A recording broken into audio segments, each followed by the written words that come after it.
2025 മലയാള cinema industry വളരെ വലിയ പ്രതിസന്ധിയിലാണ്. ഇന്ന് എന്തായിരിക്കും ഒരു കാരണം? ഇത് മലയാള സിനിമയുടെ പ്രതിസന്ധി അല്ല. ഞാൻ പല ഘട്ടങ്ങളും പറഞ്ഞിട്ടുണ്ട്. ഗ്ലോബലി പൊതുവെ ബിസിനസ്സിന് ഒരു റിസഷൻ ഉണ്ട് 2018 തൊട്ട്. സിനിമയിൽ അങ്ങനെയുള്ള റിസഷൻസ് ഒന്നും പൊതുവെ അങ്ങനെ ബാധിക്കാറില്ല. പക്ഷേ കോവിഡ് ബാധിച്ചു. ഇവിടെല്ലാം നിങ്ങൾ പൂട്ടിയിട്ട സമയത്ത് അത് സിനിമയെ ബാധിച്ചു. എങ്കിലും സിനിമ റിക്കവർ ചെയ്ത് വന്നു. ഇപ്പോൾ സിനിമയുടെ പ്രശ്നമെന്ന് വെച്ചാൽ തമിഴ് റോക്കേഴ്സ് എന്നൊക്കെ പറഞ്ഞ കുറേ അലപലാതികളുണ്ട്, ഇന്റർനാഷണലി ഉണ്ട്. ഇവന്മാർ ലോകത്ത് എവിടെ ഇറങ്ങുന്ന സിനിമകൾ ഉണ്ട് വെച്ചിട്ട് ഈ ടെലിഗ്രാമിനും മറ്റും എന്തോ ഒരു വാശിയോട് കൂടിയിട്ട് റിലീസ് ചെയ്യുകയാണ്. ഈ ടീംസ് ഒന്നെങ്കിൽ ഏതെങ്കിലും അധോലോകമായിരിക്കും. ഈ പിന്നെ ക്രിക്കറ്റിനെയൊക്കെ മാറ്റി മറിച്ച കോഴ വിവാദം കേട്ടില്ല, അങ്ങനെ അധോലോക സംഘാരിക്കും. അല്ലെങ്കിൽ സിനിമയിൽ അഭിനയിക്കാനോ സിനിമയുടെ ഏതെങ്കിലും മേഖലയിൽ എത്തിപ്പെടാൻ ആഗ്രഹിക്കാത്ത ആളുകൾ പോകുമോ? നിങ്ങളും ആഗ്രഹിച്ചിട്ടുണ്ട്, ഞാനും ആഗ്രഹിച്ചു. ഞാൻ സിനിമയിൽ അഭിനയിച്ചിട്ടുണ്ട്, കോളേജിലൊക്കെ ഓടി ചെറിയ റോളൊക്കെ ചെയ്തിട്ടുണ്ട്. പിന്നെ നമ്മൾ ഋതിക് റോഷനും പൃഥ്വിരാജൊക്കെ വന്നതിന് ശേഷം നമ്മൾ പിന്നെ കണ്ണാടിയിൽ നോക്കി നമ്മൾ ഒഴിവാക്കി കൊടുത്താണ്. നമുക്ക് അപ്പം ആ റേഞ്ച്, സിനിമയുടെ റേഞ്ച് മാറി. ഇപ്പം മോഹൻലാൽ മമ്മൂട്ടിയൊക്കെ സിനിമയിൽ വന്ന സമയത്ത് ഏതാണ്ട് നമ്മളെയൊക്കെ പോലെയായിരുന്നു. പക്ഷേ പൃഥ്വിരാജോ ഋതിക് റോഷനൊക്കെ 6 പാക്ക് മറ്റേതൊക്കെ ആയിട്ടാണ് വന്നത്. അപ്പം ആ ഒരു നമ്മളാണ് മെയിൻലി ഇടേ ചെയ്യുള്ളൂ, അല്ലാതെ സൈഡൊന്നും ചെയ്യില്ല. അപ്പം അതുകൊണ്ടാണ് ഞാനൊക്കെ മാറിക്കളത്. അപ്പോൾ നമുക്ക് പറ്റിയതല്ല ഇപ്പോഴത്തെ സിനിമ. അപ്പം അതുകൊണ്ട് നമ്മൾ പിന്നെ അഭിനയം എന്നുള്ളതൊക്കെ മാറ്റി വെച്ചു. അപ്പം ഇങ്ങനെയുള്ള ഒരുപാട് ആളുകളുണ്ട്. നമ്മളങ്ങനെയാണെങ്കിൽ നമ്മൾ വലിയ സിനിമ ഫാൻസാണ്. ഓരോ സിനിമ നന്നാവുന്നത്, ഹിറ്റാവുന്ന, ആഘോഷിക്കുന്ന ആളുകളാണ്, കാണുന്ന ആളുകളാണ്. പക്ഷേ ചില ആളുകൾ ഇത് സാഡിസ്റ്റുകളുണ്ട്, സൈക്കോകളുണ്ട്. അവരെന്ത് ഈ വിരോധം വെച്ചുകൊണ്ട് അവർ മറ്റു പല മേഖലയും വിദഗ്ധന്മാരായിരിക്കും, IT-യിലൊക്കെ വിദഗ്ധന്മാരായിരിക്കും. അവരായിരിക്കാം ഒരുപക്ഷെ ഇതിൻ്റെ പിന്നെ സൈക്കോകളായിരിക്കും. ഇത് ഗ്ലോബലിയാണ്. സിനിമ എവിടുന്നാണ് അപ്ലോഡ് ചെയ്യുന്നവരെ കണ്ടുപിടിക്കാൻ സമയമെടുക്കുന്ന അവസ്ഥയാണ്. ആ രീതിയിലാണ് ഇപ്പോൾ തമിഴ് സിനിമ മാത്രമല്ല, മലയാള സിനിമകൾ, Indian cinema, Korean cinema, Hollywood എല്ലാം ഈ രീതിയിൽ അപ്ലോഡ് ആക്കപ്പെടുന്നതാണ്. ഇതുണ്ടാക്കുന്ന റവന്യൂ ലോസ്. അതുകൊണ്ട് തന്നെ ആളുകൾ ഗ്ലോബലി സിനിമ എടുക്കാൻ മടിക്കുന്നുണ്ട്. ഇപ്പം നിങ്ങൾ സത്യത്തിൽ ഇപ്പം ഫാസ്റ്റ് ആൻഡ് ഫ്യൂരിയസിൻ്റെ അടുത്ത പടം വരേണ്ട സമയമായി, അത് ലാഗ് ചെയ്യുകയാണ്. ജെയിംസ് ബോണ്ടിൻ്റെ അടുത്ത പടം ലാഗ് ചെയ്യുകയാണ്. മിഷൻ ഇമ്പോസിബിൾ അടുത്ത പടം ലാഗ് ചെയ്യുകയാണ്. ഈ സിനിമകളൊക്കെ ലാഗ് ചെയ്തുകൊണ്ടിരിക്കുന്നു. തുടങ്ങി ലാഗ് ചെയ്യുന്നു. മുമ്പാണെങ്കിൽ ഈ പിന്നെ നമ്മൾ ദോശ ചുടുന്ന പോലെ സിനിമ വിട്ടെടുക്കുന്നു ഹോളിവുഡ് സെക്കൻഡ് പാർട്ടൊക്കെ. അങ്ങനെ വരുന്നില്ല. അപ്പം ഗ്ലോബലി ഒരു റിസഷൻ ഉണ്ട്. ആ റിസഷൻ്റെ ഏറ്റവും പ്രധാനപ്പെട്ട കാരണം എന്ന് വെച്ചാൽ പൈറേറ്റഡ് വേർഷനാണ് അത് വരുന്നു എന്നുള്ളത്. ഇതിൻ്റെ ഒരു പ്രോബ്ലം എന്ന് വെച്ചാൽ അതുകൊണ്ട് തന്നെ ആളുകൾ സിനിമ കാണുന്നു. നിങ്ങൾ ചോദിച്ചാൽ വയ്യമായിട്ട് ചോദിച്ചാൽ ഇവിടെ ഇറങ്ങുന്ന ഒരു എല്ലാ സിനിമകളും കാണുന്നുണ്ട്. ഒരുപക്ഷെ ധ്യാൻ ശ്രീനിവാസൻ്റെ സിനിമകൾ മാത്രമായിരിക്കും ആളുകൾ കാണാതെ പോകുന്നത്. അത് ധ്യാൻ അങ്ങനെ ഇമേജ് ഉണ്ടാക്കി വെച്ചതുകൊണ്ട്. അത് ധ്യാൻ്റെ ചില സിനിമകൾ കൊള്ളാം. ഇപ്പോൾ തന്നെ ധ്യാൻ്റെ ഒരു എന്താണ് കാലിപ്പേഴ്സ് ഓഫ് മില്യനേഴ്സ് എന്നുള്ള സിനിമയാണ്. ഒരു അവസാനം ഒരു സോറിഫിക്കൽ അവസാനിക്കുന്ന സിനിമയാണ്. പക്ഷെ ആ സിനിമ കൊള്ളാം. പക്ഷെ ധ്യാൻ അങ്ങനെ ഇമേജ് ഉണ്ടാക്കി വെച്ചുകൊണ്ട് ധ്യാൻ്റെ സിനിമ കാണാൻ ആളിലെ ഇൻ്റർവ്യൂ കാണാനുള്ളൂ. ബാക്കി സിനിമകളെല്ലാം ആളുകൾ കാണുന്നുണ്ട്. ഇവർ കാണുന്ന എന്തിലൂടെയാണ്? ഈ പൈറേറ്റഡ് വേർഷനാണ്. അപ്പോൾ സിനിമകൾ കാണപ്പെടുന്നു. എന്നാൽ പ്രൊഡ്യൂസറിനോ ഡിസ്ട്രിബ്യൂട്ടറിനോ OTT പ്ലാറ്റ്ഫോമായിരിക്കോ എക്സിബിറ്റേഴ്സിനോ കാശ് കിട്ടുന്നില്ല. പിന്നെ ഇൻഡസ്ട്രി ഇങ്ങനെ മുന്നോട്ട് പോകും. അതാണ് മെയിൻ പ്രശ്നം. ഇതാണ് മെയിൻ പ്രശ്നം. അഡ്രസ്സ് ചെയ്യേണ്ട മെയിൻ പ്രശ്നം ഇതാണ്. ഈ പ്രശ്നം മുമ്പും മലയാള സിനിമ ഫേസ് ചെയ്തിട്ടുണ്ട്. ഒരു കാലത്ത് മലയാള സിനിമയിൽ പ്രവാചകൻ എന്ന് പറഞ്ഞ മുകേഷിൻ്റെ സിനിമ ഉണ്ടായിരുന്നു. ആ സഹ അപ്പച്ചൻ സാറിൻ്റെ ഫിലിമാണ്. ആ സിനിമ ഇറങ്ങി അത് അടുത്ത ദിവസം തന്നെ, അല്ല ഇറങ്ങുന്നതിന് മുമ്പ് അതിൻ്റെ കള്ള DVD ആവും. ഇത് പ്രിവ്യൂ കാണിച്ചത് തിയേറ്ററിന് സിനിമ ചോർന്നു. അപ്പോൾ അത്രയും ശക്തമായ ശൃംഖലയായിരുന്നു ആ ഒരു ശൃംഖല. അപ്പച്ചൻ സാറിൻ്റെ പേരിന് മാത്രം ആ സിനിമ ജസ്റ്റ് റിലീസ് ചെയ്ത വെട്ടിയിൽ വെച്ചു. ഞാൻ ആ സിനിമ കണ്ടിട്ടുണ്ട്, പ്രവാചകൻ. അത് നല്ല സിനിമയാണ്, ഒരുപാട് നല്ല തമാശകളൊക്കെ ഉള്ള ഒരു സിനിമയാണ്. പക്ഷേ ഒരു അന്നത്തെ സാഹചര്യത്തിൽ ഒരു 50 ദിവസം ഓടി പ്രൊഡ്യൂസറിന് ചെറിയ ലാഭം കിട്ടേണ്ട സിനിമയാണ്. അത് ഓടിയില്ല. പക്ഷെ അതിനുശേഷം നമ്മളെ പോലീസ് വളരെ അലേർട്ടായി. ഇതേ സമയം തന്നെ ആന്ധ്രയിൽ മഹേഷ് ബാബുവിൻ്റെ ഫാൻസ് നേരിട്ട് പോയി റെയ്ഡ് നടത്തി, കള്ള DVDകൾ ഉത്പാദിപ്പിക്കുന്ന സ്ഥലത്ത്. അതൊന്ന് വലിയ ന്യൂസായി, വിവാദമൊക്കെ അതാണ്. അങ്ങനെ ആ വിഷയം ഒതുങ്ങിയതാണ്. പക്ഷേ ഇന്നത്തെ ഈ ഒരു ഇൻഫർമേഷൻ ടെക്നോളജിയുടെ വളർച്ചയും ഈ സോഷ്യൽ മീഡിയയുടെ വരവോടുകൂടി ഈ ക്രൈം ഗ്ലോബലായി.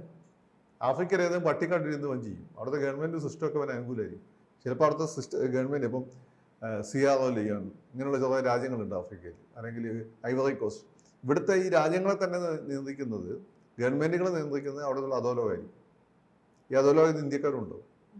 ഗുജറാത്തി ബിസിനസ്സുകാരുണ്ടോ അതിൻ്റെ ബാക്ക് ഡ്രോപ്പിൽ? ഗുജറാത്തി ബിസിനസ്സുകാരെന്ന് വെച്ചാൽ പല ആഫ്രിക്കൻ രാജ്യങ്ങളും ഭരിക്കുന്നത് നിങ്ങൾ വിചാരിക്കുന്ന അംബാനി അതായിരിക്കും നിങ്ങൾ വിചാരിക്കുക. അവരല്ല, ലോക്കൽ ഗുജറാത്തി ബിസിനസ്സുകാരുണ്ട്. അവരാണ് അവിടെയുള്ള ഏറ്റവും വലിയ സാമ്പത്തിക ശക്തി. സായിപ്പന്മാരല്ല, സായിപ്പന്മാർ പോയി, അവിടെ ഇവരാണ്, നമ്മൾ ഇന്ത്യക്കാരാണ്. അതുകൊണ്ടാണ് ഗാന്ധിൻ്റെ പ്രതിമയൊക്കെ ഗാന്ധിക്ക് നേരെ അറ്റാക്ക് ഉണ്ടാകാൻ കാരണം ഈ ഗുജറാത്തികളോടുള്ള ദേഷ്യമാണ്.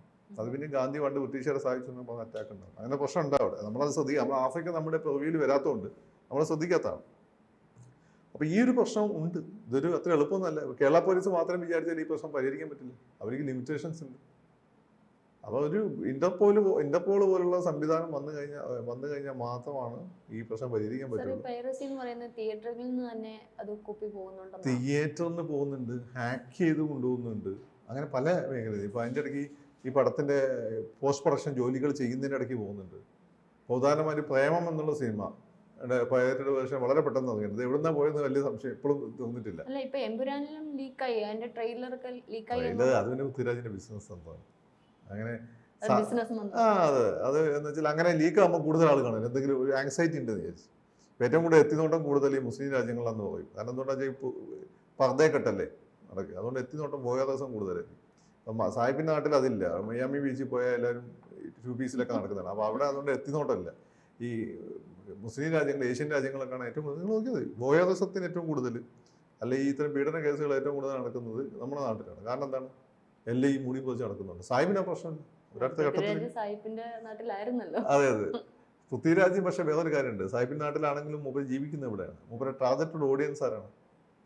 മലയാളികളാണ്. മലയാളിക്ക് ഈ ഒരു പെട്ടെന്നൊരു സാധനം ലീക്ഡ് എന്ന് പറയുന്ന സാധനം എന്ന് പറയുമ്പോൾ പെട്ടെന്ന് മറ്റെന്തോ മറച്ചു വെച്ച സാധനം പെട്ടെന്ന് കിട്ടുന്ന പോലെയാണ്. അതാണ് ആ എന്തൂസിയാസം മുതലെടുത്തൊന്നുമില്ല. അല്ലാതെ ഗോപാലേട്ടൻ ഒന്നും അങ്ങനെ ഒന്നും പറ്റില്ല. ഗോപാലേട്ടൻ അറിഞ്ഞിടത്താണ്. ഗോപാലേട്ടൻ വടകര ഒരു കൊപ്പക്കളത്തിൽ കൊപ്പ വാരുന്ന ആളായിരുന്നു. ആ ഗോപാലേട്ടൻ ഇന്ന് കേരളത്തിൽ എണ്ണം പറഞ്ഞ മുതലാളിമാരിൽ ഒരാളാണ്. അങ്ങനെ ഗോപാലേട്ടൻ വളർന്നിട്ടുണ്ടെങ്കിൽ ആ ഗോപാലേട്ടനെ അണ്ടർ എസ്റ്റിമേറ്റ് ചെയ്യില്ല. പൃഥ്വിരാജിനെ വിറ്റ കാശ് ഗോപാലേട്ടൻ്റെ കയ്യിലുണ്ട്. അപ്പൊ അതുകൊണ്ട് അങ്ങനെ പൃഥ്വിരാജിൻ്റെ നിലവിൽ ലീക്കാവും, പക്ഷെ ഗോപാലേട്ടൻ അതിന് ലീക്കാവില്ല. എന്നാണ് ഗോപാലേട്ടൻ. അപ്പൊ അത് ഒരു ബിസിനസ് സ്ട്രാറ്റജിയാണ്. മാത്രമല്ല ഇതിൻ്റെ ട്രെയിലോ എല്ലാം നോക്കിക്കഴിഞ്ഞാൽ ആ ബിസിനസ് സ്ട്രാറ്റജി നന്നായിട്ട് ചെയ്യുന്നുണ്ട്. പക്ഷെ ഈ പ്രശ്നമുണ്ട്. നമ്മളിവിടെ നാട്ടിലെ ഈ ഫിലിം ഇപ്പം അടുത്ത് വന്ന വിവാദമല്ലേ, ഇതിൻ്റെ മൂലകാരണം ഇതാണ്. എന്താണ്? റവന്യൂ ഉണ്ടാവുന്നില്ല, പ്രൊഡ്യൂസർ നഷ്ടത്തിലാവുന്നു, തിയേറ്റർ ഉടമകൾ നഷ്ടത്തിലാവുന്നു. ഇതാണ് വിഷയം. റവന്യൂ എന്തുകൊണ്ട് ഉണ്ടാവുന്നില്ല? മലയാള സിനിമകൾ ആളുകൾ കാണും. നിങ്ങൾ ചോദിച്ചു നോക്ക്, ഇവിടുന്ന് തിയേറ്ററിൽ ഓടാതെ പോയ പല സിനിമകളും പിള്ളേർ കണ്ടിട്ടുണ്ട്. അവരെങ്ങനെ കണ്ടു? നിങ്ങൾ ട്രെയിനിൽ പോകുമ്പോൾ നോക്കിയാൽ മതി. എന്നെയൊക്കെ പോലുള്ള ഈ പറയുന്ന കുറച്ച് പഴയ ജനറേഷനിൽപ്പെട്ട ആളുകൾ മാത്രമേ ഉണ്ടാവും തല എങ്ങനെ ഉയർത്തി പിടിച്ചേക്കുന്നത്. അതിനിടയിൽ ഇപ്പം നമ്മളെ പ്രായത്തിലുള്ള ആളുകൾ തന്നെ ഈ ഫോണിലാണ്. മനസ്സിലായത്? നമ്മൾ പിന്നെ ഇത് കണ്ട് ബോർ അടിച്ചുകൊണ്ട് ഇപ്പം നമ്മൾ കാണാൻ ഇല്ല. അപ്പോൾ അതുകൊണ്ട് നമ്മളെന്തെങ്കിലും പുറത്തേക്ക് നോക്കിക്കും, അല്ലെങ്കിൽ പാട്ട് കേട്ട് യൂട്യൂബിൽ പാട്ട് മാത്രം കേട്ടുകൊണ്ടിരിക്കും. പക്ഷേ ഫുൾ ടൈം ആളുകൾ ഇതില്ല. നിങ്ങളൊന്ന് സൂക്ഷിച്ച് നോക്കിയാൽ മതി. എന്താ ഞാൻ പിന്നെ നമുക്കെന്നെ നോക്കുന്ന സ്വഭാവം ഇല്ലാത്തതുകൊണ്ട് നമുക്ക് അറിയില്ല. എങ്കിൽ പോലും നമ്മൾ അങ്ങോട്ടും കൂടെ തിരിയുമ്പോൾ അറിയാതെ കണ്ടുപോകല്ലോ, ഏതെങ്കിലും സിനിമ കണ്ടുകൊണ്ടിരിക്കുകയായിരുന്നു. അപ്പോൾ ഇതൊരു വലിയ വിഷയമാണ്. നമ്മളെ ഫോക്കസ് ഇതാണ് വിഷയത്തിൻ്റെ. പക്ഷേ ഇവിടെ അഡ്രസ്സ് ചെയ്ത് വന്നപ്പോൾ അവസാനം സുരേഷ് ഏട്ടനും ആന്റണി പെരുമ്പാവൂരും തമ്മിലുള്ള വ്യക്തിപരമായ പ്രശ്നമായി മാറി. നമ്മളെ മീഡിയയ്ക്ക് വിവരമില്ലാത്തതുകൊണ്ട് ആ രീതിയിൽ അതിനാണെങ്കിൽ 4 ആളെ കിട്ടില്ല. സുരേഷ് ഏട്ടൻ കഷ്ടകാലത്തിന് BJPക്കാരനും ആന്റണി കഷ്ടകാലത്തിന് ക്രിസ്ത്യൻ പേരും ആയതുകൊണ്ട് ആ രീതിയിലൊക്കെ കത്തിക്കാന്ന് വിചാരിച്ചു. സത്യം ഇതാണ്. ഈ ബിസിനസ് അന്ന് ഇങ്ങനെയൊക്കെയാണ് പോയിട്ടുള്ളത്. ഇവിടെ വിഷയം അവരമ്പിലുള്ള പ്രശ്നമല്ല ഇത് വിഷയം റവന്യൂയുടെ പ്രശ്നമാണ്. അത് അഡ്രസ്സ് ചെയ്തില്ല എന്നുള്ളതാണ്. ബാക്കിയെല്ലാം സെക്കൻഡറി ആണ്. നമ്മൾ എന്തുകൊണ്ട് ഞാൻ ഈ ഒരു വിഷയം മാത്രം സംസാരിക്കാന്ന് വിചാരിച്ചാൽ ഇതിൻ്റെ കോർ ഇഷ്യൂ ഇതാണ്. ഈ കോർ ഇഷ്യൂ ഇവിടെ ഡിസ്കസ് ചെയ്യപ്പെടുന്നില്ല. ആ കോർ ഇഷ്യൂ അഡ്രസ്സ് ചെയ്യാതെ സിനിമയുടെ കാര്യം നമുക്ക് 1-2 സിനിമകളൊക്കെ ഹിറ്റാവുണ്ടാവും. പക്ഷേ മുതലാളിക്ക് എന്തെങ്കിലും മുടക്കിയതെങ്കിലും തിരിച്ചു കിട്ടണ്ടേ? അതൊരു ഇഷ്യൂയാണ്. ആ ഇഷ്യൂ ദേശീയ തലത്തിൽ ഒരു കോർഡിനേഷൻ വരണം. അത് ഇന്റർപോളൊക്കെ ആയിട്ട് കണക്ട് ചെയ്തിട്ട് ഇതിൻ്റെ റൂട്ട് അറത്തിട്ടില്ലെങ്കിൽ ഈ ഇൻഡസ്ട്രി ഉണ്ടാവില്ല. പ്രത്യേകിച്ച് 2025 അസോസിയേഷൻ പുറത്തുവിട്ട കണക്കനുസരിച്ച് ഏകദേശം 73 കോടിയുടെ ബഡ്ജറ്റ് സിനിമകളുടെ 23 കോടി പോലും തിരിച്ചു കിട്ടിയിട്ടില്ല. അപ്പോൾ അത്തരത്തിൽ സിനിമ ഇൻഡസ്ട്രി തളർത്തിക്കൊണ്ടിരിക്കുകയാണ്. അപ്പോൾ ഇങ്ങനെ പോവുകയാണെങ്കിൽ മലയാള സിനിമ ഇൻഡസ്ട്രി വലിയൊരു പ്രശ്നം തന്നെയാണ് വന്നുകൊണ്ടിരിക്കുന്നത്. അല്ലെ, മുമ്പും മലയാള സിനിമയിൽ ഇപ്പം അടുത്ത് നമ്മൾ സേനൻ മറ്റേ പ്രൊഡ്യൂസർ സേനൻ പറയുന്ന കാര്യം ഉണ്ടായിരുന്നു. നമ്മൾ ഇതുവരെ മലയാളത്തിൽ 1000 സിനിമകൾ ഇറങ്ങിയിട്ടുണ്ട്. ഏതാണ്ട് 1000 സിനിമകൾ നമുക്കറിയാവുന്ന 10-24 പ്രൊഡ്യൂസേഴ്സായിട്ട് ഒരുപാട് പ്രൊഡ്യൂസേഴ്സ് വന്നു പോയിട്ടുണ്ട്. അപ്പോൾ ഇതിൽ പണ്ടും സിനിമയിൽ ഓടുന്ന ഒരു 40% ഉള്ളൂ ലാഭം ഉണ്ടാക്കുന്നത്. പക്ഷേ നഷ്ടമോ ലാഭം ഉണ്ടാക്കാതെ പോകുന്ന ആളുകൾ ഏതാണ്ട് 70% ഉണ്ടായിരുന്നു. കാരണം ഒരു സിനിമ ഹിറ്റാണെങ്കിലും ഫ്ലോപ്പാണെങ്കിൽ അടുത്ത സിനിമ ഹിറ്റോ. അപ്പം നിങ്ങൾ കമൽ സാറിൻ്റെ ഒരു ഗ്രാഫ് എടുത്ത് നോക്കിയാൽ ഒരു സിനിമ ഭയങ്കര ഹിറ്റ്, അടുത്ത ഫ്ലോപ്പ് അങ്ങനെ ആയിരിക്കും പോവുക. ഇപ്പം നസീർ സാറിനെ പോലുള്ള ആളുകളൊക്കെ ഈ തോറ്റ ഫ്ലോപ്പായ സിനിമയിലെ പ്രൊഡ്യൂസറിനെ വിളിച്ച് അടുത്ത പടം കൊടുത്ത് ഇനി വീട്ടിലിരുന്നോളാൻ പറയും. മമ്മൂക്ക സാഗരിക ഈ അപ്പച്ചൻ ഉണ്ട് നമ്മുടെ സ്വകാര്യത്ത അപ്പച്ചൻ, നമുക്കൊരു ഫസ്റ്റ് സിനിമ പൊട്ടിയതാണ്. മമ്മൂക്ക വിളിച്ചിട്ടാണ് ഫാസിന്റെ അടുത്ത സിനിമ കൊടുത്തത്. പിന്നെ ഫാസിന്റെ സിനിമ പ്രൊഡ്യൂസറായി.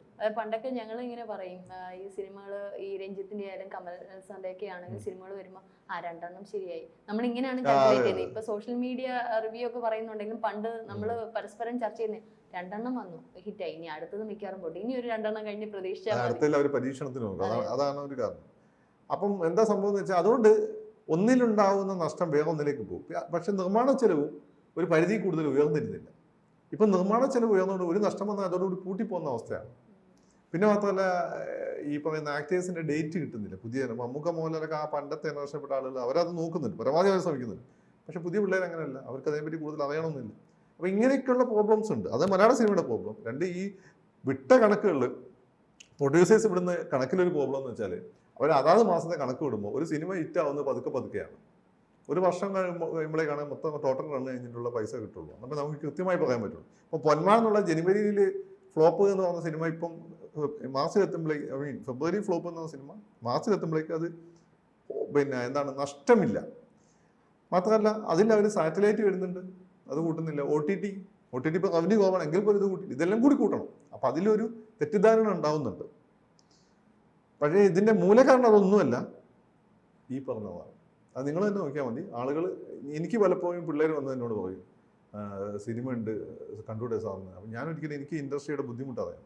മാത്രമല്ല ഇതൊരു വലിയ വിഭാഗം ആളുകൾ തൊഴിൽ കൊടുക്കുന്നതാണ്. അതുകൊണ്ട് നമ്മൾ ഒരിക്കലും ഈ പൈതറ്റോട് പക്ഷേ കോളേജിൽ പഠിക്കുമ്പോൾ ഏതോ 1-2 സിനിമ അത് തെറ്റാന്ന് വെച്ചാൽ നമ്മൾ നൃത്തം ചെയ്തിട്ടുണ്ട്, കണ്ടു എന്നല്ലാതെ നമ്മൾ കണ്ടിട്ടേ ഇല്ല. പക്ഷെ പിള്ളേർക്ക് അതില്ല, അവരിതിനെപ്പറ്റി ഒന്നും ബോധവാൻ പറയാം. അവർക്ക് സിനിമ ഉണ്ടാവാൻ മതി, നാളെ ഇൻഡസ്ട്രി വേണമെന്ന് ഒരിക്കില്ല. So it's a big issue, it's a big question.